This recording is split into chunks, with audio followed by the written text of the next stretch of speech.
असं डिस्फेजिया किंवा गिळायला त्रास होणे याचे वेगवेगळे कारणं आहेत. काही आपल्या अन्ननलिकेशी निगडीत आहेत, काही आपल्या वरचे जे व्हॉलंटरी मसल्स आहेत त्यांच्या प्रॉब्लेमशी रिलेटेड आहे, काही ॲसिडिटी रिलेटेड आहे किंवा काही बाहेरनं अन्ननलिकेच्या बाहेरही काही काही आजार असू शकतात की ज्याने प्रेशर पडून डिस्फेजिया होऊ शकतो. सहज पेशंट आपल्या ओपीडीत आला आणि त्याला गिळायचा त्रास होता, तर याच्यामध्ये सगळ्यात इम्पॉर्टंट आहे हे 2-3 वेळा आपण म्हणाले हिस्ट्री टेकिंग, की नेमकी त्याला गिळायचा त्रास कुठल्या लेवलला आहे, घशात होतोय, त्याच्या थोडं खाली आहे, सॉलिडला आहे, लिक्विडला आहे, किती वेळा झाला, की एखाद्याच वेळा गिळायचा थोडासा त्रास झाला आणि परत झालाच नाहीये, याला काही आपण जास्त काळजी करणार नाही. पण रेग्युलरली गिळायचा त्रास होतोय, घास अडकून बसतोय, हे नक्की काळजीचं लक्षण आहे. नमस्कार, मी डॉक्टर सम्राट जानकर, तुमचा पुन्हा एकदा गटफिट क्लब ह्या चॅनलमध्ये मनपूर्वक स्वागत आहे. मित्रांनो, आज आपण अतिशय महत्त्वाची एक गोष्ट जी की डिस्फेजिया हे एक लक्षण आहे, जे की बरेच काही मोठ्या आजारांचा हा एक स्वरूप असतो. त्या डिस्फेजिया म्हणजेच गिळण्याचा त्रास ह्याबद्दल आज आपण डॉक्टर विक्रांत काळे हे एक मेडिकल गॅस्ट्रोएंटरोलॉजिस्ट आहे, त्यांच्यासोबत डिस्फेजिया म्हणजे काय, गिळणं कसं होतं, त्याला डिस्फेजियासाठी कारणं काय असतात, लक्षणं काय असतात, निदान करायला टेस्ट काय करायला पाहिजे आणि ट्रीटमेंट ऑप्शन काय, हे सर्व काही डिस्कशन केलेलं आहे. तुम्हाला हा व्हिडिओ अतिशय आवडेल आणि पूर्ण माहिती डिस्फेजियाबद्दल तुम्हाला भेटेल. आणि मित्रांनो, जर का हा व्हिडिओ पॉडकास्ट जवळपास 40-50 मिनिटाचा आहे, खूप मोठा वाटत असेल, आमचे ह्या व्हिडिओमधले महत्त्वाचे क्लिप्स जे की गटफिट क्लब क्लिप चॅनलवरती असतील तिथं जाऊन बघू शकता. आणि जर का व्हिडिओ नाही बघायचा, ऑडिओ फास्ट फॉरवर्डमध्ये बघायचं असेल तर स्पॉटिफायवरती गटफिट क्लब चॅनलला फॉलो करा, जेणेकरून तुम्हाला पूर्ण ऐकायला भेटेल. आणि हा व्हिडिओ जर आवडला असेल तर आमचं चॅनल सबस्क्राईब करा, हे व्हिडिओ शेअर करा, लाईक्स करा. आणि ज्यांना काही गिळण्याला त्रास होत असेल त्यांना आवर्जून हा व्हिडिओ शेअर करा. तरी मित्रांनो, जास्त वेळ न घेता आपण आपला पूर्ण डिस्फेजियाबद्दलची माहिती डॉक्टर विक्रांत काळे सरांसोबत डिस्कशन करूया, समजून घेऊया, शिकून घेऊया. नमस्कार सर. पुन्हा एकदा आपण गटफिट क्लबमध्ये एक महत्त्वाच्या टॉपिक बद्दल बोलूयात. आज विक्रांत सरांसोबत डिस्फेजिया टॉपिक, डिस्फेजिया म्हणजे गिळण्याचा होणारा त्रास, ह्या टॉपिक बद्दल आपण डिस्कशन करूया. सर, आता जर गिळण्याचा होणारा त्रास डिस्कशन करायचा असेल तर आपल्याला गिळण्याची प्रोसेस, आपण तोंडामध्ये घास घेतल्यानंतर जठरापर्यंत कसं पोहोचते आणि त्याच्यामध्ये होणारे काय घडामोडी असतात त्याच्याबद्दल सांगू शकता का सर? So thank you. श्रोतेहो नमस्कार परत. सो डिस्फेजिया हा जो काही आजार आहे तर याच्यामध्ये आपल्याला गिळायला त्रास होतो. तर आपण ज्यावेळेस थुंकी गिळतो किंवा आपला घास गिळतो, पाणी गिळतो, याच्यामध्ये जर त्रास होत असेल तर काय फील होतं, घशात अडकलं किंवा छातीत काहीतरी घास अडकला, पाणी अडकलं, याला आपण डिस्फेजिया म्हणतो. तर डिस्फेजिया म्हणजे आपल्या गिळण्याचं जे काही मुवमेंट आहे, गिळण्याची प्रोसेस आहे, त्याच्यामध्ये कुठेतरी बिघाड होणे. तर गिळण्याची प्रोसेस काय असते हा आपला मेन पहिला प्रश्न आहे. तर गिळण्याची जी प्रोसेस आहे ही जो घास आपण घेतो याला आपण दाताने चांगलं बारीक केलं की त्याच्यानंतर आपण तो घास घशात ढकलला जातो. तर घास ढकलण्यासाठी जिभेचे मसल्स आपले वापरले जातात. एकदा घास ढकलला की तो आपली ही जी कॉमन पॅसेज आहे, आपला घसा जो आहे, इथूनच आपली श्वसन नलिका चालू होते, इथूनच अन्न नलिका चालू होते. ह्या दोन्हीही श्वसन नलिका आणि अन्न नलिका नळ्या ज्या चालू होणार आहेत याचं कॉमन पॅसेज हा आपला घसा आहे. पण गिळलं की बरोबर एक मागे झडप असते जी गिळण्याच्या प्रोसेसमध्ये श्वसन नलिकेला बंद करते. ती झडपेने श्वसन नलिका बंद केली की मग घशाचे मसल्स जे असतात यांच्यामध्ये अगदी एका कोऑर्डिनेटेड फॅशनमध्ये मूव्हमेंट होऊन घसा अन्न नलिकेत ढकलला जातो. तर तो एकदा अन्न नलिकेत ढकलला गेला की त्याच्यामध्ये 2-3 प्रोसेस असतात. एक तर घशाचे जे काही मसल्स आहेत यांचं बरोबर कॉन्ट्रॅक्शन होणे आणि अन्न नलिकेच्या वरच्या भागामध्ये एक दुसरी झडप असते, स्पिंक्टर असतो, त्याला अप्पर इसॉफिजियल स्पिंक्टर म्हणतो. तर ह्या मुवमेंटमध्ये ती अप्पर इसॉफिजियल स्पिंक्टर उघडणे आणि बरोबर घशातून जे काही आपण गिळतोय घास त्याला खाली जागा होणे, ही मुवमेंट खूप कोऑर्डिनेटेड फॅशनमध्ये होणे गरजेचं असतं. याच्यामध्ये जर बिघाड झाला आणि होतो की काही लोकांना ब्रेनमध्ये स्ट्रोक आला वगैरे, तर त्याच्यामध्ये त्या मसल्समध्ये वीकनेस येऊन इथली ती कोऑर्डिनेटेड जी काही मूवमेंट होते याच्यामध्ये बिघाड होतो, त्याच्यामध्ये त्यांना गिळता येत नाही. मग त्याच्यामध्ये काय होतं की घास घशामध्ये अडकून बसतो आणि कधी कधी श्वसन नलिकेत जातो, त्याला ऍस्पिरेशन वगैरे म्हणतो. तर हा जो काही प्रकार आहे हा वरच्या भागामध्ये होतो. तर तसंच तर ही जी मुवमेंट जर सुरळीत झाली तर तो घास अन्ननलिकेच्या वरच्या भागात पोहोचवला जातो. अन्ननलिकेच्या वरच्या भागात पोहोचवलं गेलं की त्याला खाली पुश करण्यासाठी अन्ननलिकेचे जे मसल्स असतात, आता अन्ननलिकेच्या मसल्सचे पण लेयर्स आहेत. काही लॉन्जिट्युडनल म्हणजे सरळ खाली जाणारे मसल्स, काही सर्क्युलर मसल्स आहेत ज्यांचे रिंग्स असतात, एकावर एक रिंग्स. अशा त्या दोन्हीही मसल्सचे कोऑर्डिनेटेड फॅशनमध्ये जी मुवमेंट होते त्याला आपण पेरिस्टाल्सिस म्हणतो. तर त्या पेरिस्टाल्टिक मुवमेंट्सने अन्न जे काही घास आहे तो वरच्या भागातनं हळूहळू खालच्या भागात पोहोचवला जातो. अन्ननलिकेच्या खालच्या भागात एक लोअर इसॉफिजियल स्फिंक्टर म्हणून दुसरा झडप आहे, दुसरे एक रिंग असं मसल आहे. तर खालच्या भागात गेलं की बरोबर पेरिस्टाल्सिसने जी काही कोऑर्डिनेटेड फॅशनमध्ये मुवमेंट होते त्याच्यामध्ये घास खाली पोहोचताना ते लोअर इसॉफिजियल स्फिंक्टर सुद्धा उघडतो. तो उघडणंही महत्वाचं आहे, कारण त्यानेच फूड जे काही आहे, घास आहे, ते खाली जठरामध्ये म्हणजे आपल्या स्टमकमध्ये पोहोचतं. ह्या सगळ्या याच्यामध्ये कुठेही बिघाड असेल तर गिळायला त्रास होतो. की जर रिदमिक मुवमेंट पेरिस्टाल्सिस नीट झालं नाही, त्याच्यामध्ये मसल्सचं कोऑर्डिनेशन नीट झालं नाही तरी घास खाली जात नाही. जर खाली जाऊन लोअर इसॉफिजियल स्फिंक्टर उघडलंच नाही तर घास अडकल्यासारखं होतं. आणि गंमत अशी आहे की खालच्या भागात जे काही मसल आहे ते जरी उघडलं नाही तरीही घास असा वर अडकतो हे फिलिंग येतं. तर बऱ्याच वेळा पेशंट म्हणतो की अहो तुम्ही जर म्हणताय खाली प्रॉब्लेम आहे पण माझा घास तर मला वर अडकल्यासारखा होतो. पण हे जे कोऑर्डिनेटेड फॅशनमध्ये आहे, जे बॅक प्रेशर जाणवलं तर गिळायचा त्रास घशात किंवा वरच्या भागामध्ये जाणवतो, खाली जाणवत नाही. कधी कधी खालच्या भागात थोडंसं अडकल्यासारखं फिलिंग येतं, ती वेगळी गोष्ट आहे. तर हे पेरिस्टाल्टिक मुवमेंट जी आहे अगदी घशापासनं खालपर्यंत, हे याच्यात कुठेही बिघाड असेल तर डिस्फेजिया जाणवतो. आणि आपल्या नॉर्मल गिळायची जी प्रक्रिया आहे ती ह्या सगळ्या स्टेप्स मधनं होते. अगदी सोप्यात होते, काही सेकंदात होते. जेव्हा काही प्रॉब्लेम नाही त्यावेळेस काही जाणवतही नाही की अरे एवढे सगळे मेकॅनिझम इन्व्हॉल्ड आहे आपल्या या गिळण्याच्या प्रोसेसमध्ये. पण जेव्हा बिघाड होतो त्यावेळेस छोट्या छोट्या गोष्टी सुद्धा खूप महत्वाच्या वाटतात. म्हणजे हे इतकं कोऑर्डिनेटेड फंक्शन, म्हणजे ब्रेन सोबत हे सगळं कोऑर्डिनेशन होत राहतं का? बरोबर. असं हे सगळं कायच्यातला काही व्हॉलंटरी आणि काही इनव्हॉलंटरी. म्हणजे काही व्हॉलंटरी म्हणजे ज्याच्यावर आपला कंट्रोल आहे, की जिभेने आपण जे काही मागे ढकलतोय हे व्हॉलंटरी फंक्शन झालं. घशातले इथले मसल्स आपण जे काही कॉन्ट्रॅक्ट करून मागे ढकललं जातात ते व्हॉलंटरी झालं. पण खाली जे काही होत आहे अन्ननालिकाची पेरिस्टाल्सिस वगैरे, हे इनव्हॉलंटरी मुवमेंट आहे. याचं सगळ्याचं कोऑर्डिनेशन इथे वर आहे. व्हॉलंटरी फंक्शन पण इथेच आहे. पण ब्रेन मध्ये काही आपले कंट्रोल म्हणजे आपल्या ताब्यात आहेत आणि काही मुवमेंट ऑटोमॅटिक होतात. जसं हृदय धडधड होतं ते ऑटोमॅटिक होतं, तसंच हे पेरिस्टाल्सिस ऑटोमॅटिक होतं. तर व्हॉलंटरी आणि इनव्हॉलंटरी अशा सगळे मसलचं कोऑर्डिनेशन हे गिळण्याच्या एक स्वाभाविक आणि सुरळीत प्रक्रियेसाठी महत्वाचं आहे. जर का एखाद्याला गिळण्याचा त्रास होत असेल तर त्याच्यामध्ये नेमकं एक संभाव्य कारण काय असतात, कोणते प्रमुख कारण असतात त्यामुळे आपल्याला गिळण्यासाठी मेनली त्रास होतो? बरोबर. सो डिस्फेजिया किंवा गिळायला त्रास होणे याचे वेगवेगळे कारणं आहेत. काही आपल्या अन्ननलिकेशी निगडीत आहेत, काही आपल्या वरचे जे व्हॉलंटरी मसल्स आहेत त्यांच्या प्रॉब्लेमचे रिलेटेड आहे, काही ऍसिडिटी रिलेटेड आहे, किंवा काही बाहेरनं अन्ननलिकेच्या बाहेरही काही आजार असू शकतात की ज्याने प्रेशर पडून डिस्फेजिया होऊ शकतो. तर आपण एक स्टेप वाईज जाऊया वरून, की घशातनं जर गिळता येत नाहीये असा प्रॉब्लेम असेल तर युजली हा न्यूरोलॉजिकल असू शकतो. आता पेशंटचं वय काय, त्यांची हिस्ट्री काय याच्यानुसार आपल्याला अंदाज येऊन जातो.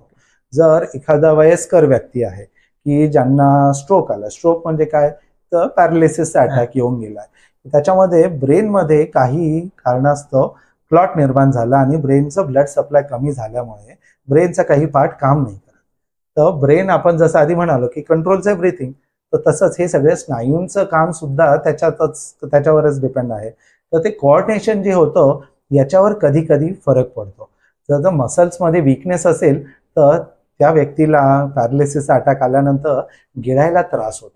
मग गिळायला त्रास होतो तर त्यांची ती श्वसन नलिकेचं झडप सुद्धा नीट क्लोज होत नाही, ॲस्पिरेशन होतं, त्यांना गिळायला खूप जोर लावावा लागतो किंवा खूप लिक्विड गोष्टी गिळता येत नाही. थोडंसं सॉलिड सेमी सॉलिड असेल तर थोडासा कंट्रोल घेतो. हे न्यूरोलॉजिकल कारण झालं वरच्या भागात. तसंच इसॉफेजियल कारणं असतात की म्हणजे आपल्या अन्न नलिकेच्या आतल्या भागात कुठे कुठे काही ब्लॉकेज झालेलं असेल तर त्याच्यामुळे गिळायला त्रास होऊ शकतो. तर मग त्याचे कॉमन कारण काय, तर अप्पर एसॉफेजियल स्फिंक्टर जे आहे तिथे कधी कधी एखादी एक जाळी विणल्यासारखं एक वेब म्हणून एसॉफेजियल वेब क्रिएट होऊ शकतो. हे कॉमन आहे की ज्यांच्यामध्ये anaemia, specially iron deficiency anaemia, लहू ज्यांचं कमी आहे, आयर्न कमी आहे आणि त्याच्यामुळे अॅनिमिया आहे, त्यांच्यामध्ये ही वेब क्रिएट होऊ शकतो. त्याच्यामुळे गिळायला त्रास होतो. अगदी टाईट, म्हणजे तुमकी सुद्धा गिळता येत नाही इतके टाईट वेब क्रिएट होऊ शकतात. हे अॅनिमियामध्ये आहे. एक्झॅक्ट फंक्शन का होतं याचा अंदाज नाही, पण अॅनिमिया असलेल्या लोकांमध्ये हे वेब बघितलं जातं. यंगस्टरमध्ये आपण बघतो, यंग लोकांमध्ये हे जास्त बघण्यात येतं. तसं तर मग खाली गेलं तर मग बाकी अप्पर एसॉफेजियल स्फिंक्टरमध्ये कधी कधी डायव्हर्टिक्युलम म्हणून एक प्रकार असतो की ज्याने गिळायला त्रास होतो. म्हणजे एक छोटंसं बाउच आउट बलूनिंग होतं, वीकनेस क्रिएट होतो आणि ते डायव्हर्टिक्युलम म्हणजे एक पाऊच बनतो. त्या पाऊचच्या प्रेशरमुळे गिळायला त्रास होऊ शकतो काही लोकांना. अन्ननलिकेच्या खालच्या भागाशी बोलायचं झालं तर लाइनिंगमध्ये कधी कधी अलर्जिक कंपोनंट असतं. जसं आपल्याला दमा आहे तसंच अलर्जिक कंपोनंट असतं इओसिनोफिलिक इसोफेजायटिस म्हणून, की काही सर्टन गोष्टी खाल्ल्या, काहींना भाताने होतं, काहींना दुधाने होतं, हे खाल्लं तर तिथे अलर्जिक क्रिएट होते. त्याच्यामुळे तिथे ऍक्च्युअल ब्लॉकेज नसतं पण ते लाइनिंगमध्ये खूप सेन्सिटिव्हिटी असल्यामुळे गिळण्याची जी प्रक्रिया आहे ती चांगली होत नाही. मग गिळलं तर मध्येच घास अडकून बसणे वगैरे त्यांच्यामध्ये होतं. युजली ह्या लोकांमध्ये दमा वगैरे असे बाकी अलर्जिक काहीतरी आपण म्हणतो एक बाकीचेही आजार बघण्यात येतात. तसं कधी ऍसिडिटी असेल, रिफ्लक्स आपण जे म्हटलं, तर ऍसिडमुळे सुद्धा लाइनिंगला थोडंसं सूज येऊन अचानक ट्रान्झिएंटली स्पाझम होतात आणि गिळण्याचा त्रास होऊ शकतो. ह्याच भागात जर बाहेर काही लंग्समध्ये किंवा कधी काही बाकी लिम्फ नोड्स वगैरे टीबी वगैरे मध्ये बघण्यात येतात. यांच्यामुळे जर प्रेशर पडत असेल त्या अन्ननलिकेच्या नळीवर तर गिळायला त्रास होतो. तसंच खालच्या भागात गेलं तर लोअर इसॉफेजियल स्फिंक्टर बद्दल आपण बोललो. हा युजली अगदी सोप्यात पेरिस्टाल्सिस मध्ये उघडतो आणि जेवण खाली जातं. तो जर उघडायची जी काही प्रक्रिया आहे ही जर नीट झाली नाही आणि कधी कधी होतं की तो लोअर इसॉफेजियल स्फिंक्टरचा टोन वाढतो, त्याला आपण अॅकेलेझिया कार्डिया म्हणतो. जर ओपन झालाच नाही तर घास वरच अडकून बसतो आणि आपल्या अन्ननलिकेच्या मसल्सला एक्स्ट्रा काम करावं लागतं तो घास खाली टाकायला. तीच डिस्फेजिया हळूहळू त्यांना ते गिळण्याचा त्रास वाढत जातो. ही कुठल्याही वयात होऊ शकतं, पण काहीतरी ट्रिगर्स असतात, कधी व्हायरल इन्फेक्शन, कधी स्ट्रेस, एक्झॅक्टली ट्रिगर्स माहीत नाही, पण कधीतरी तो मसल एकदा स्पाझम मध्ये गेला, त्याचं ओपनिंग जे आहे ते स्लो झालं, स्लगिश झालं तर हळूहळू गिळायला खूप त्रास होतो. हे डिस्फेजियाचे मेन कारण आपले हे आहेत. याच्यात एक भीतीदायक असं पण आहे की अन्ननलिकेच्या कुठल्याही भागात जर कॅन्सर वगैरे अशा गाठी निर्माण झाल्या तर गिळायला त्रास होतो. तर कधी आपल्याकडे पेशंट आला की गिळायला त्रास होतो, आपल्या डोक्यात एक असतं की कदाचित काही असं सिरियस गोष्टी आहेत का, की अल्सर निर्माण झाला आहे, ते अल्सरचं रूपांतर पुढे जाऊन कधी कॅन्सरमध्ये होतं, त्यानेही गिळायला त्रास होतो. आणि तो कॅन्सर वरच्या भागात, मधल्या भागात, खालच्या भागात असं तिन्ही भागामध्ये कुठेही आपण बघू शकतो आणि गिळायला त्रास देऊ शकतो. रस्ता ब्लॉक, कॅन्सर होऊन ते कॅन्सरची गाठ रस्ता ब्लॉक केल्यामुळे गिळण्यासाठी प्रॉब्लेम होतो. तसं आहे. आणि हे युजली आपण ओल्ड एज तर आपली हिस्ट्री टेकिंग महत्वाचं आहे. जसं आहे आपण म्हणालो पॅरालिसिसचा अटॅक आहे तर न्यूरोलॉजिकल आपण विचार करतोय, पण थोडंसं 50च्या वर जे लोक आहेत त्यांच्यामध्ये अगदी 40च्या वरही आपण म्हणू शकतो की गिळण्याचा त्रास आहे, तर याच्यामध्ये कॅन्सर रूल आउट करणं गरजेचं असतं. यंग लोकांमध्ये जास्त ऍसिडिटी वगैरे त्याच्यामुळे काही गिळायचे त्रास होतात. हे आपण दमा असेल तर इओसिनोफिलिक इसोफेजायटिस. तर आपल्या हिस्ट्री टेकिंग मध्ये हे सगळं आपण बघून डिसाईड करतो की नक्की काय एक्सपेक्टेड आहे. एखाद्या पेशंटला गिळण्यासाठी त्रास होत आहे, तशा कंडिशन मध्ये आल्यावरती तुमच्या ओपीडी मध्ये दाखवलं तर तुम्ही फर्स्ट जसं ऍसिडिटीसाठी तुम्ही सांगितलं की आला पेशंट आम्ही एंडोस्कोपी करत नाही, ट्रीटमेंट करत नाही, पहिलं आम्ही त्यांना लाईफस्टाईल सजेस्ट करतो. असं गिळण्याचा त्रास असणाऱ्या पेशंटला सुद्धा तुम्ही गोळ्या औषध देऊन ट्रायल करून बघता का इन्व्हेस्टिगेशन करता? आणि जर इन्व्हेस्टिगेशन करत असेल तर कोणते कोणते मोडॅलिटी करणं गरजेचं आहे? बरोबर.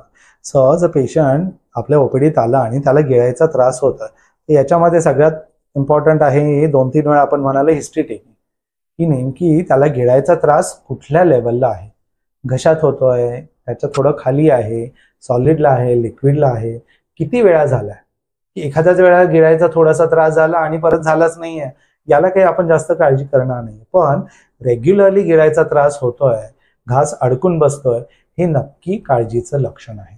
तर याच्यामध्ये आपल्याला एक प्रॉपर हिस्ट्री घेऊन पुढच्या तपासण्या करणं गरजेचं असतं. तर सगळ्यात महत्त्वाची तपासणी ज्याला गिळायच्या त्रासासाठी ही एंडोस्कोपी आहे. एंडोस्कोपी म्हणजे काय, तर दुर्बिणीने एक छोटी लवचिक दुर्बीण घेऊन एंडोस्कोपने आपण घशातनं अन्ननलिकेच्या आतमध्ये जाऊन तपासणी करतो. आपल्या एंडोस्कोपीचा आपण एक व्हिडिओ बनवला, त्याच्यामध्ये सगळी माहिती दिलीच आहे याच्याबद्दल. तर एंडोस्कोपीमध्ये घशाची आपल्याला तपासणी करता येते, अन्ननलिकेच्या खालच्या सगळ्या लाइनिंगची, कुठे ब्लॉकेज आहे का, कुठे अल्सर्स आहेत का, कुठे काही ट्युमर्स आहे का, हे बघण्यासाठी एंडोस्कोपीची सेन्सिटिव्हिटी आपण जी म्हणतो त्याच्यामध्ये काही पॉझिटिव्ह फाइंडिंग्स असतील तर ते सापडण्याची जी काही सेन्सिटिव्हिटी एंडोस्कोपीची खूप चांगली आहे. तर याच्यामध्ये एंडोस्कोपी ही पहिली तपासणी आपण सांगतो.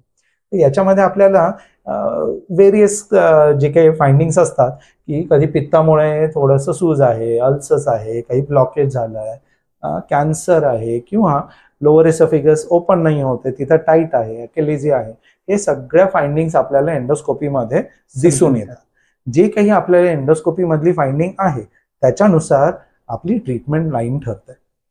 जर ऍसिडिटी रिलेटेड वाटलं, आपण ऍसिडिटी प्रिव्हेंशनचे किंवा ऍसिडिटीच्या ट्रीटमेंटची चालू करतो. जर कुठे काही ब्लॉकेज वाटलं तर त्याच्यानुसार पुढच्या तपासण्या ठरतात, की अॅकेलेजिया असेल तर त्याच्यामध्ये एसोफेजियल मॅनोमेट्री ही तपासणी आपण करून घेतो. कुठे काही दुसरं ब्लॉकेज वगैरे असं वाटतंय पित्ताशी रिलेटेड वगैरे, की तिथे एंडोस्कोपी खाली जाऊ शकलं नाही, तर तिथे कधी बेरियम स्वॅलो, कधी एखादं बाहेरून असं प्रेशर आहे वाटतं, तिथं छातीचा सीटी स्कॅन किंवा मानेचा सीटी स्कॅन करून घेणं, हे काही काही वेगवेगळे ज्या तपासण्या आहेत ह्या आपण एंडोस्कोपीच्या रिपोर्टनुसार ठरवतो. आणि त्यांच्या पुढच्या ज्या तपासण्यांमध्ये आपल्याला फाइंडिंग्स येईल त्याच्यानुसार ट्रीटमेंट लाईन ठरते. म्हणजे जर डिस्फेजिया असेल त्या पेशंटमध्ये एंडोस्कोपी करणं अनिवार्य आहे आणि लवकरात लवकर एक्सपर्टच्या हाताने करणं गरजेचं आहे, असं म्हणता येईल का सर? अगदी. आणि तोही शब्द महत्वाचा, एक्सपर्ट, की ज्यांना ह्या सगळ्या एंडोस्कोपीचं चांगलं ज्ञान आहे. आपले एंडोस्कोप चांगले आहेत सगळं, कारण बरेचशा ज्या काही गोष्टी आहेत खूप सटल आहेत. म्हणजे कॅन्सर आपण खूप अर्ली स्टेजला पिकअप करू शकतो, पण त्याच्यासाठी ते ज्ञान असणं की कॅन्सर कशा दिसणार आहे अर्ली स्टेजचा, आणि तेवढे चांगले एंडोस्कोप्स, कॅमेरे असणं की जे ते पिकअप करणार आहेत, हे पण गरजेचं आहे. तसं आहे. तर अर्ली स्टेजच्या गोष्टी एंडोस्कोपीमध्ये खूप चांगल्या प्रकारे पिकअप होतात. म्हणून एंडोस्कोपी ही पहिली तपासणी आहे डिस्फेजियासाठी, ही ती पहिली केलीच पाहिजे. त्याच्यानुसार पुढच्या तपासण्या आपल्या ठरतात आणि ट्रीटमेंट लाईन ठरवता येतात. इव्हन अर्ली अॅकेलेजियामध्ये जर का त्या एक्सपर्ट एंडोस्कोपिस्ट असेल तर पिकअप होऊ शकतो, पण जर का त्या एक्सपर्टी नसेल तर काही नाही म्हणून आपले 1-2 वर्ष लॉस होऊ शकतात, असं पण बरेच वेळा बघण्यात येतं. अगदी बरोबर. असं का बरं होतं सर? की अॅकेलेजियामध्ये सुरुवातीला खूप टाईट नसतं लोअर एसोफेजियल स्फिंक्टर. तर ज्यावेळेस आपण एंडोस्कोपी करतो त्यावेळेस शांतपणे लोअर एसोफेजियल स्फिंक्टरला एक्झामिन करणं, तो प्रॉपरली उघडतोय की नाही हे बघणं, आणि आरामात त्या लोअर एसोफेजियल स्फिंक्टरच्या पुढे आपलं जी दुर्बीण आहे त्याला गाईड करणे हे महत्वाचं आहे. पण ते गाईड करताना किती प्रेशर लागतंय वगैरे हे बघण्यासाठी एक्सपिरियन्स गरजेचं आहे. तुम्ही अगदीच घाई केली तर एंडोस्कोप खाली जाईल, पण तुम्ही ते छोटंसं जे फाइंडिंग आहे की अरे जाताना थोडा रेझिस्टन्स आहे, इथे अॅकेलेजिया असण्याची शक्यता आहे, हे मिस आउट होतं. मग त्याच्यात पेशंटचं टाइम ड्युरेशन जातं, डायग्नोसिस डिले होतं. म्हणून तिथे आपल्याला एक्सपर्टची गरज आहे. तुम्ही सांगितले सर अॅकेलेजियामध्ये थोडंसं रेझिस्टन्स आलं म्हणून समजलं, म्हणून तुम्ही अॅकेलेजिया हा डायग्नोस केलं नाही, कन्फर्म नाही केलं, तुम्ही सस्पेक्ट केलं. मग अशा कंडिशनमध्ये त्याला डायग्नोसिस कन्फर्म करण्यासाठी काय वेगळे टेस्ट करण्याची गरज आहे? सो ते आपण जसं म्हणालो पेरिस्टॅल्सिस हे महत्वाचं आहे आपल्याला पूर्ण याच्यामध्ये. तर पेरिस्टॅल्सिस म्हणजे आपल्या सगळ्या मुवमेंट जे काय अन्ननलिकेच्या मसलची होतं हे कसं होतंय आणि किती इफेक्टिव्हली होतं हे बघण्यासाठी एंडोस्कोपीमध्ये आपल्याला जास्त माहिती मिळत नाही. त्याच्यासाठी पुढची एक ॲडव्हान्स तपासणी आहे ज्याला आपण इसोफेजियल मॅनोमेट्री म्हणतो, की त्याच्यामध्ये एक छोटीशी नळी असते जी नाकातनं खाली टाकली जाते, अन्ननलिकेत आणि जठरापर्यंत जाते. त्याच्यावर खूप छान प्रेशर सेन्सर्स असतात की जे आपल्या प्रत्येक मसलचं प्रत्येक लेवलला आपलं मसलचं प्रेशर किती आहे आणि त्यांचं कोऑर्डिनेशन किती इफेक्टिव्हली होत आहे हे आपल्याला ह्या इसोफेजियल मॅनोमेट्रीमध्ये कळतं. त्याच्यातच लोअर इसोफेजियल स्फिंक्टर जो आहे त्याचं किती टाईटनेस आहे, त्याचं किती ओपनिंग किती इफेक्टिव्ह आहे हे मॅनोमेट्रीमध्ये अगदी सुंदररित्या कळतं. त्याने ते डायग्नोसिस झालं तर ट्रीटमेंट अगदी इफेक्टिव्हली होते की. त्यामुळे हे डायग्नोसिससाठी मॅनोमेट्री हेल्पफुल आहे. बेरियम सॉलो खूप आधीच्या काळी एंडोस्कोपी अवेलेबल नव्हती तेव्हापासून आपल्याकडे आहे.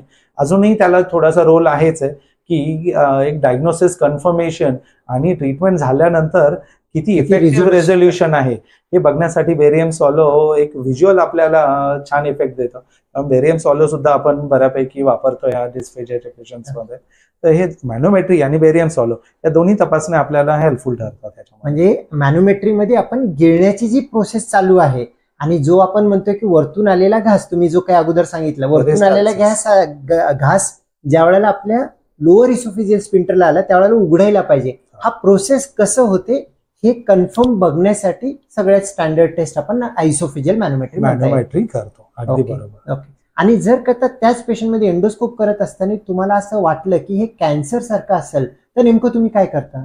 सो कॅन्सर सारखी सस्पिशन असेल तर युजली कॅन्सरची एखादा छोटा अल्सर असतो जी सुरुवातीच्या अगदी जखम म्हणता येईल, अल्सर अगदी जखम असते किंवा कुठेतरी गाठ दिसते. तर ही जखम अशी काळजीचं एखादा अल्सर किंवा गाठ दिसली तर पहिलं आपण जे काय करतो तर त्या गाठीचं एक सॅम्पल घेतलं जातं ज्याला बायोप्सी म्हणतो. तर ते सॅम्पल घेऊन आपण ते लॅबला मायक्रोस्कोप खाली तपासणीसाठी पाठवतो जिथे आपल्याला दोन गोष्टी महत्वाच्या आहेत. तिथे कन्फर्मेशन मिळतं की हे कॅन्सरची गाठ आहे की नाही, आणि दुसरा फायदा असा की जर कॅन्सरची असेल तर कुठल्या प्रकारचा कॅन्सर आहे, कारण कुठल्या प्रकारचा कॅन्सर आहे याच्यावर सुद्धा पुढचं ट्रीटमेंट म्हणजे रेडिएशन करायचं, किमोथेरपी यांचं सगळ्यांचं डिटेल जी काही प्लॅन आहे त्याच्यावर डिपेंड असतं. तर कॅन्सरमध्ये हेही बघितलं जातं की नेमकं कुठल्या लेवलला आहे, त्याचं किती टाईटनेस आहे, अर्धवटच लाइनिंग कव्हर केलंय की पूर्ण लाइनिंग कव्हर केलंय, त्याच्यातनं स्कोप पास होतो की नाही हेही महत्वाचं आहे. स्कोप पास झाला तर त्याची लेंथ किती आहे, किती लांबीला आहे अन्ननलिकेमध्ये हे बघता येतं आपल्याला.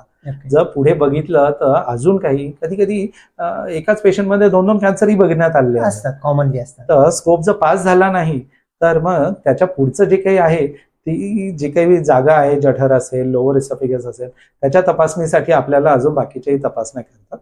तरी कॅन्सरमध्ये बायोप्सी केलं की त्याच्या पुढचं आपलं स्टेप असते की स्टेजिंग सीटी स्कॅन आपण म्हणतो त्याला. तर सीटी स्कॅन मध्ये छाती आणि पोटाचा आपण स्कॅन करून घेतो, कधी पेट स्कॅन करून घेतो की त्याच्यामध्ये आपल्याला अन्ननलिकेच्या आतमध्ये आपण ट्युमर बघितलाय पण तो जर बाहेर पसरलाय की नाही, अजून कुठे बाकी त्याचा कुठे चिपकला, कुठे पसरलेला आहे, लिव्हरला आला, लंगला आला, हे सगळं आपल्याला सीटी स्कॅन किंवा पेट स्कॅन मध्ये अगदी चांगल्यारीत्या कळतं, जेणेकरून आपल्याला परत पुढचे ट्रीटमेंट लाईन ठरवण्यासाठी मदत होते. आता एखाद्या पर्सनला गिळण्याचा त्रास आहे, तुम्ही इन्व्हेस्टिगेशन केलं, डायग्नोसिस केलं, तर त्याची फर्दर जो काही प्लॅन ऑफ ट्रीटमेंट कशी तुम्ही ठरवता? सो आपल्याला काय आजार डायग्नोज केले आपण याच्यावर पुढची ट्रीटमेंट लाईन ठरते. जसं आपण म्हणालो की डिस्फेजिया असेल तर एंडोस्कोपी आणि ह्या बाकीच्या ज्या तपासण्या आहेत ह्या वेळेत होणं गरजेचं आहे. जितके वेळेत होणार तितकं ट्रीटमेंट लाईन आपली इफेक्टिव्ह असणार आणि अगदी पूर्ण रेझोल्युशन म्हणजे पूर्ण ट्रीटमेंट अगदी सुंदररित्या करता येते. तर कॉमनेस जसं म्हणालो की ऍसिडिटीमुळे बराच वेळा गिळायला त्रास होतो. ऍसिडिटीमुळे जर त्रास होत असेल तर ऍसिड प्रिव्हेन्शन आणि ऍसिडिटीची ट्रीटमेंट हे दोन्ही खूप इफेक्टिव्ह आहेत. खूप छान इफेक्टिव्ह मेडिसिन्स येतात आपल्याकडे. त्याने ऍसिडिटीची ट्रीटमेंट केली तर ऍसिड रिफ्लक्स कमी होतो आणि हे डिस्फेजिया अगदी सेटल होतो, खूप छान सेटल होतं, काही दिवसातच सेटल होतं. ऍसिडिटीमुळे जे इसोफेजियल स्ट्रक्चर आपण म्हणालो हे फायब्रोसिसमुळे होतं, तर ते नुसतं मेडिसिन्सने नाही होणार. तर बऱ्याच वेळा अगदी अर्ली स्टेज स्ट्रक्चर असेल तर ते स्लोली स्वतः सेटल होऊ शकतं.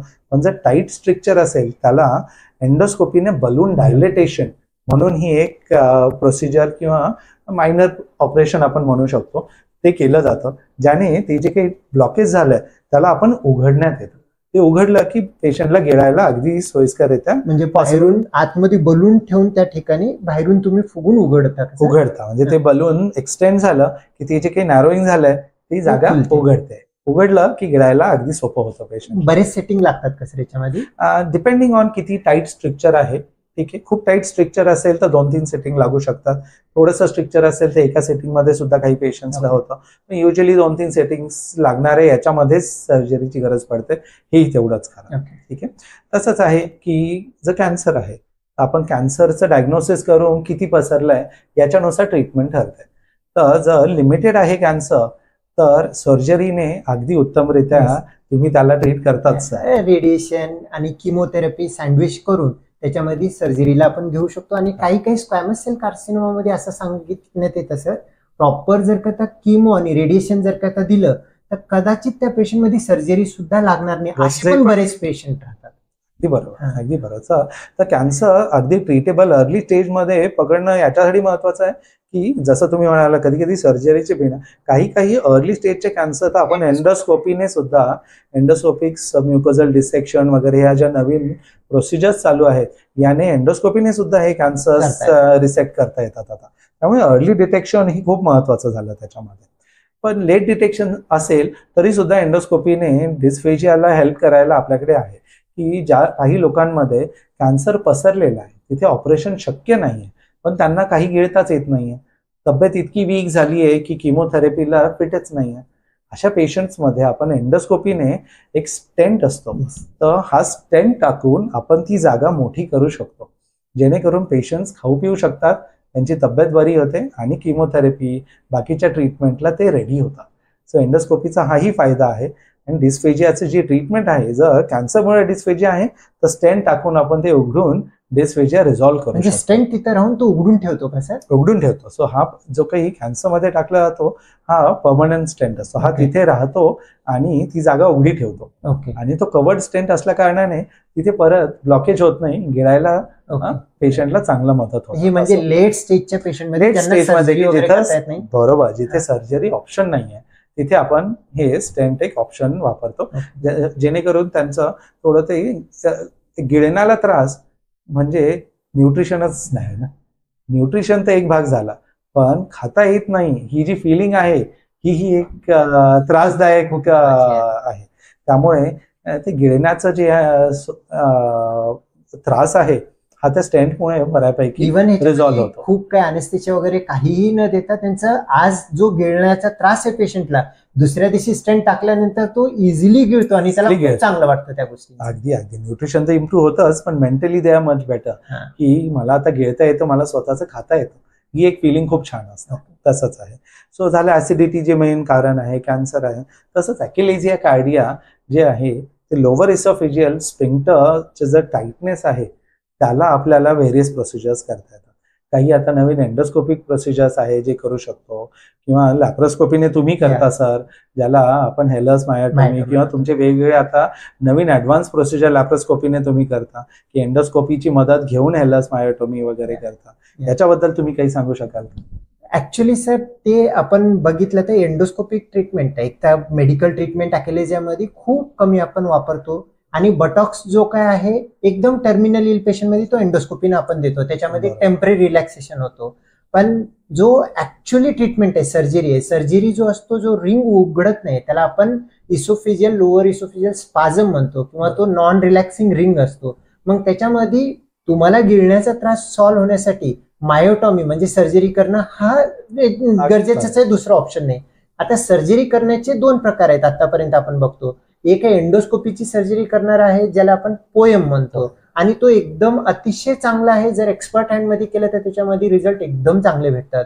ज्याच्यामध्ये एंडोस्कोप म्हणजे पोटावरती कुठेही छिद्र नाही, तोंडातून एंडोस्कोप टाकतो आणि एंडोस्कोपीने जो तुम्ही पण करता ज्याच्यामध्ये आतमध्ये जाऊन मायोटॉमी केलं कम्प्लीट रिलॅक्स होतो. आणि दुसरी जो काही आम्ही प्रोसिजर करतो जो काही लॅप्रोस्कोपिक हेलर्स मायोटॉमी म्हणतो त्याच्यामध्ये वरतून जो एंडोस्कोपीने करतो तसंच पोटाच्या तिथे 3 ते 4 छिद्र करून तिथून वरतून जो मसल जो काही रिलॅक्स होत नाही त्याला कट करतो. आणि एंडोस्कोपी आणि लॅप्रोस्कोपिक मायोटोमी मध्ये सगळ्यात महत्वाचा भाग, ह्याच्यामध्ये एंडोस्कोपीनं खूप चांगलं ट्रीटमेंट होते किंवा लॅप्रोस्कोपीनं होते असं नाही. ह्याच्यामध्ये एक्सपर्ट हँडनी जर का केलं, दोन्हीही प्रोसिजरची तितकीच इफिशियन्सी येतं आणि त्याच्यामध्ये तुम्हाला चांगलं गिळण्यासाठी इझिली सॉल्व्ह होऊन जातं प्रॉब्लेम.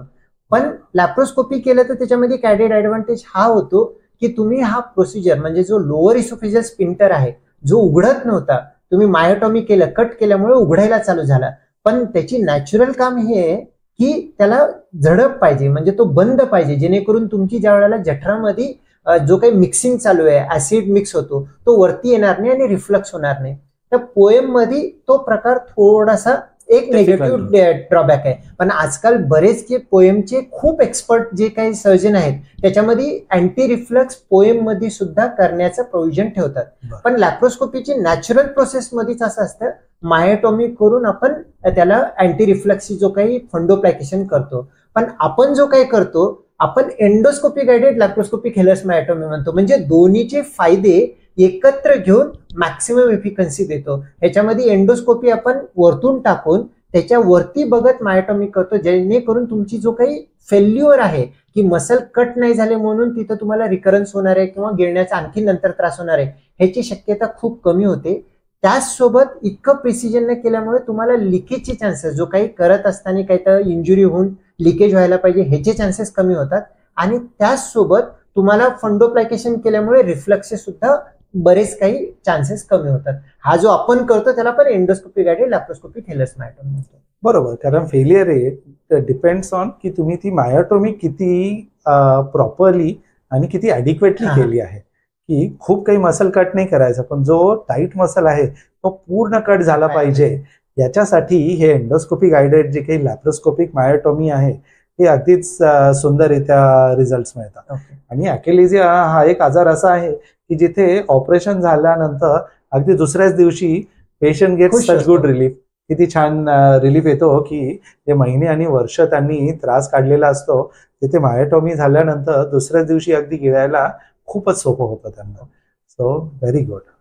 अतिशय सुंदर माहिती आहे सर. हा एक खूप कॉमन प्रॉब्लेम आहे गिळण्यासाठी प्रॉब्लेम होणं. पण त्याच्यामध्ये काय करायला पाहिजे, आणि बरेच लोक काय करतात, कोणालाही दाखवून नाही गोळ्या औषध घेतो किंवा अँटॅसिड घेतो, बरं होते म्हणून 2-2, 3-3 महिने लूज करतात. आणि इसोफेजियल कॅन्सर जर का त्या पेशंटमध्ये असेल, तो जो काही थेरप्युटिक विंडो आहे ज्यामध्ये स्टेज 1 मध्ये स्टेज 2 मध्ये पेशंट आपल्याला डिस्पेजिया घेऊन आलेला होता, हा जो काही प्रॉपर निदान न झाल्यामुळे हा आपल्याला स्टेज 4 जिथे आपण ट्रीटमेंट करू शकत नाही अशा स्टेजमध्ये येतो. तर त्याबद्दल तुम्ही खूप चांगली माहिती दिली सर. एक संक्षिप्तरित्या तुम्ही जर का सांगायचं, एखाद्याला जर का गिळण्याचा प्रॉब्लेम असेल त्याच्यासाठी काय तुम्ही प्रॉपर सांगू शकता का सर? सो जर गिळण्याचा त्रास असेल जो बरा नाही होते, अगदी काही दिवसांचा जरी असेल, तरीही एका एक्सपर्टला जाऊन गॅस्ट्रोएंटरॉलॉजिस्टला दाखवून याचं असेसमेंट करून घेणं गरजेचं आहे. कारण जसं आपण पूर्ण आता ह्या इंटरव्ह्यूमध्ये ऐकलं, अर्ली डायग्नोसिस होणं खूप गरजेचं आहे. डिस्फेजिया, गिळायला त्रास होणे हे एक काळजीचं लक्षण आहे, रेड फ्लॅग सिम्पटम आहे. याला दुर्लक्ष करून चालत नाही. याच्यामध्ये डायग्नोसिस वेळेत झालं तर ट्रीटमेंट खूप सुंदररित्या होतं. त्याच्यामुळे एका एक्सपर्टकडे जाऊन डायग्नोसिस करून घेणं आणि त्यानुसार ट्रीटमेंट करून घेणं खूप गरजेचं आहे. सो त्याच्यामुळे डिस्फेजियामध्ये don't ignore, please see a specialist as quickly as dysphagia असेल तर 100% गॅस्ट्रोएंटरॉलॉजिस्टला दाखवा. सजेशन केलं तर एंडोस्कोपी एक्सपर्टच्या हातात मध्ये करा. कमी नाही झालं तर आणखीन दुसऱ्याला दाखवा, पण त्याचं सोल्युशन करून घेणं गरजेचं आहे असं म्हणताय. डिस्फेजिया हा प्रत्येक घासाला जाणवणारा लक्षण आहे. तर इथे जर बरं झालं नाही एका ठिकाणी तर पुन्हा त्या डॉक्टरकडे जाणं, अजून एखादं ओपिनियन घेणं हे गरजेचं आहे. कधी कधी डिस्फेजियाचे काही आजार वेगवेगळे मोडॅलिटी लागतात. एंडोस्कोपीने झालं नाही तर मॅनोमेट्री, बेरियम स्वॉलो, सीटी स्कॅन यांच्यामध्ये लागणं गरजेचं असतं. तर हे महत्वाचं आहे, याला दुर्लक्ष करू नका श्रोते हो. हे एवढाच आमचं एक शेवटचं. डिस्फेजिया असेल तर ऍसिडिटी सारखं तुम्ही गोळ्या घेत बसू नका, डिस्फेजियासाठी एक्सपर्टला दाखवा असंच आपण सांगायला पाहिजे. अगदी बरोबर. चला तर सर आपण हे पॉडकास्ट एंड करूया. पॉडकास्ट एंडला जो तुम्हाला माहितीच आहे एक असं काहीतरी वर्ड सांगा जे की त्यांनी टाईप कमेंट बॉक्समध्ये करतील, तर आपल्याला कळेल की यांनी पूर्ण व्हिडिओ बघितला आणि त्यांना तो आवडला असं आपण समजून घेऊ शकतो. बरं श्रोतेहो, तुम्हाला जर हा व्हिडिओ आवडला असेल, तुम्ही अगदी शेवटपर्यंत ऐकला असेल, तर आपला कमेंट बॉक्समध्ये डिस्फेजिया हा एक शब्द टाईप करा, जेणेकरून आम्हालाही कळेल की तुम्ही अगदी शेवटपर्यंत हा व्हिडिओ ऐकलेला आहे. याच्यात तुम्हालाही काही डाऊट्स असतील तर कमेंट बॉक्समध्ये लिहा, आम्ही नक्की त्याचं उत्तर द्यायचं, रिप्लाय करायचा प्रयत्न करू. आणि पूर्ण व्हिडिओ बघितल्याबद्दल तुमचे सर्वांचे धन्यवाद. पूर्ण व्हिडिओ बघितल्याबद्दल मनपूर्वक धन्यवाद. मित्रांनो, हा व्हिडिओ आवडला असेल तर आमचं चॅनल गटफिट क्लब सबस्क्राईब करा आणि हा व्हिडिओ GERD ॲसिडिटीचा त्रास असलेले तुमचे जे कोणी ओळखीचे आहेत, मित्र आहेत, मित्रपरिवार आहे, त्यांना पाठवून द्या. म्हणजे जास्तीत जास्त लोकांना ह्याची सायंटिफिक वैज्ञानिक माहिती भेटेल आणि त्यामुळे त्यांना त्यांच्या जीवनशैलीमध्ये, त्यांच्या आहारामध्ये बदल करून GERD ॲसिडिटीपासून दूर राहता येईल आणि त्यांना हे भरपूर फायदेशीर ठरेल. तरी मित्रांनो, आमचा चॅनल सबस्क्राईब करा, म्हणजेच आमचे येणारे व्हिडिओ तुम्हाला अबाधितपणे पोहोचतील, बघायला भेटतील. धन्यवाद.